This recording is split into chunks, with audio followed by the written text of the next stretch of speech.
As you can see, I have fitted a diesel air heater to my narrowboat, and it's going great. It's lovely warm heat pumping through, and I'll show you how it was all fitted shortly. Just have a little look around here. That's the exhaust going out there through the, not sure what you call it, where the water flows out. At some point I'm going to fit it higher up in there. This was just to get it running. There's no carbon monoxide coming in here that I can tell, but I do have a carbon monoxide alarm inside the boat. I'll show you very shortly. Obviously it's a standalone unit. When you fit them to camper vans you shouldn't use these, but it's in the bow of the boat. It's not inside the main living area, and there's lots of ventilation in here, so I'm convinced it's quite safe. Obviously, like I said, I've got the carbon monoxide alarm inside. With these units, you have the air filter. It all joins underneath, which I'll show you in the video how it's all joined together. The exhaust goes out the other way. Air goes in here, it's warmed up inside, goes in through there, and that's the fuel tank. And I've used one of these specifically because it's also easy to remove if you want to take it out for the summer or even spring. And then if I keep the fittings and the air vent, there's no harm in having an extra air vent into the boat. You can easily unplug it, store the wiring. I'll show you where it all goes. So I've turned it off now, and I'm going to show you how everything fits together underneath. And I'd just like to say, if you find this video helpful at all, I'd appreciate it if you give it a thumbs up and subscribe. I will be doing more experiments with the diesel unit to see if there's different ways to power it, as I'm not convinced it's ideal having a long run of cable because of the voltage drop. So there might be more interesting things to come regarding this and anything else boat related, to be honest. I do have quite a lot of boat and camper van videos you can browse through as well, including a diesel heater into, well, a couple of diesel heater into camper van videos, which seem quite popular. I'm going to get in there and show you how it all fits together. I'm just going to tip it on its side. So in there you'll see the two connections. That's the air one, tubely clipped in place, going the one way to the air filter, and then that's the exhaust one, again the duplicate clip, and I've got it pointing the other way, as you saw, out through the bow drain. To get into this area I had to use a little socket wrench with a 7mm socket to tighten these up, because obviously you want them as tight as possible. You don't want any exhaust gases staying in the bow. Where these feet are, just stop it vibrating and things, so I'm going to put some silicone there just to hold it in place a little bit better and help prevent the vibration, as I said. I'll turn it back on its feet again. So in position, your exhaust goes out that way, air filters over there, air comes in, air goes out here into there. Now this is a little wooden thing, because the width of the door is quite thick, it was thicker than the little bit that sticks out there to clamp the exhaust, the air pipe onto. I've made this to sit inside, and I've put some silicone around it, silicone around the edge. I'm going to paint it so it looks tidier, but that holds that in place nicely. And there's a little bit of conduit there for the power cable and the controller cable to go through. And we'll go back inside. So that's where the hot air comes out. Obviously you can turn it. I'll probably keep the air blowing downwards, to be honest. Heat rises anyway. And then there's my two cables. That one goes to the control unit, which I'm going to fit up here somewhere. out of the way. Got a few buttons on it. This one turns it on and off. That turns the heat up and down. And this one's okay, so if you go into the settings, you can, I think you can set it to come on and off at a certain temperature. I don't tend to bother them, I've never used it on the camper van. And I've got a little remote control here as well, so you can control it from anywhere in the boat, or you know, in bed if you're waking up in the morning and you're cold. This unit also has, I think it's Bluetooth connectivity. You can get an app for your phone, which is quite handy. So if you've got internet on your boat, you should be able to turn it on and off from wherever you are with your phone, so you can come back to a nice warm boat. So the power cables I've got going into this cupboard, got a 15 amp fuse there and some connections. And for the side of it I have used 6mm cable because of the voltage drop. Because I've got the batteries are obviously in the stern where the engine is, and I wanted the power, I wanted the diesel heater up this end. I had to run cables the length of the boat, so once you go over a certain distance you do get some voltage drop. So I've used 6mm cables for that, and it just about starts it. To start with, it was a little bit longer and it wouldn't work. It said the voltage was too low, so I've trimmed them as short as I can. I could actually trim them a bit more and have like a junction box here, because the cable is quite long from the heater, which might help a little bit, but at the moment it's working, so I'm leaving it alone. I've got an idea as well for a little test, so I might do it at a later date, but I'll come back to that. I might be able to fit a battery in the front. So the cables I've got running under the gunnels.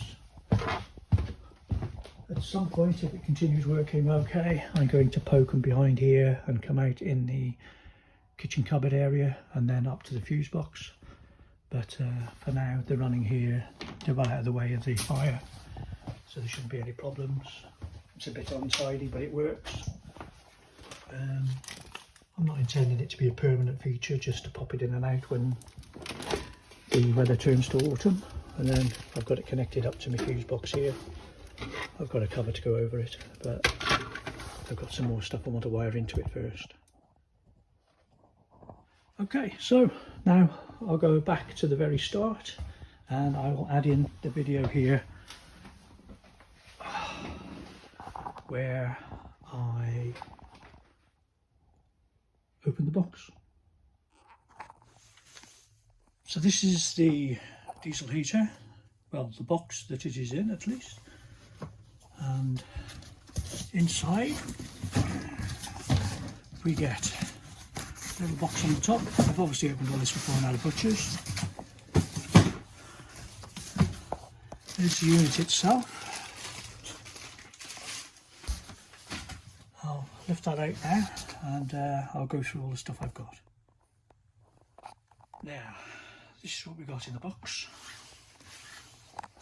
Now that's one of the portable ones, if you like. I had a good think about what was best to fit in a boat. You don't fit these into camper vans. Some people do, but you really shouldn't. It's an all-in-one unit, so you've got your fuel tank built in, the fuel pump's in there somewhere. The power goes in here. Cold air goes in there. Hot air comes out there. Connect the tube to it.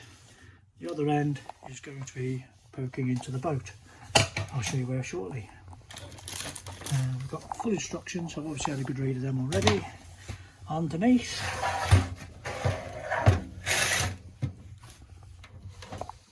on the top, well, the side as it would be, that is the connector for the remote control, which can also run into the inside.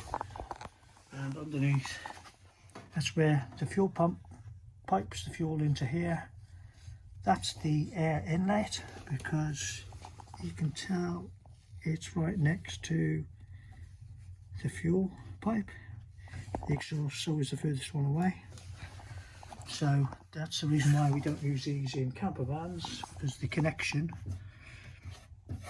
would be inside your van, and there's always a chance of it failing and fill your van up with carbon monoxide, and then you wake up dead.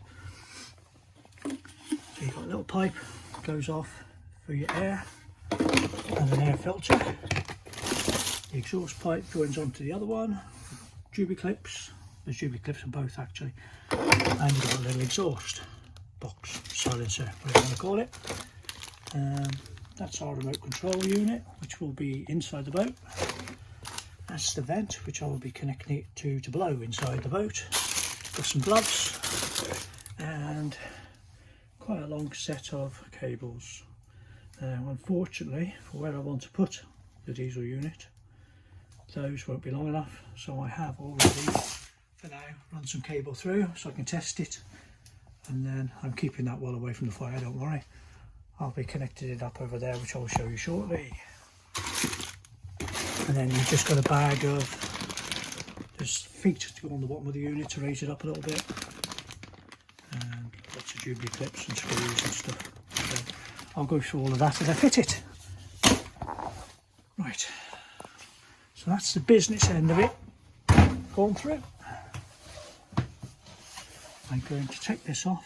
I'm going to put the diesel heater one on there, and I'm going to make a little hole as well to plumb that through. So obviously it's going to be on the one side of the door. I'm not planning on making it a permanent feature, but it's something that can be added every time you get anywhere near winter. Other than that, I think the log burner is more than adequate. Right, this is the one, I don't know if you saw the when I had my BSSC certificate test thing. Now, yeah, weirdly, there's no vent on this side, but there is on this side. But he said because of them on the other side and all the mushroom vents, it was adequate. So I'm not sure what's behind this. It might just be to make it look pretty with them on the other side. But anyway, I'm taking this off. I'll be making a hole behind there, and I've got a blanking piece of ply that I'm going to put over it as well. And then when it all comes out, if I want to take it out in spring, I can just cover it up with another piece of ply as well. So that's the plan. I'll start making some connections and put the kettle on, and see if I can get this thing running today. So that was the end of the diesel heater fitting video.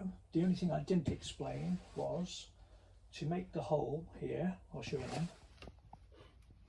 Yeah, to make the hole here, this one wasn't so bad. This one was a bit of a bugger.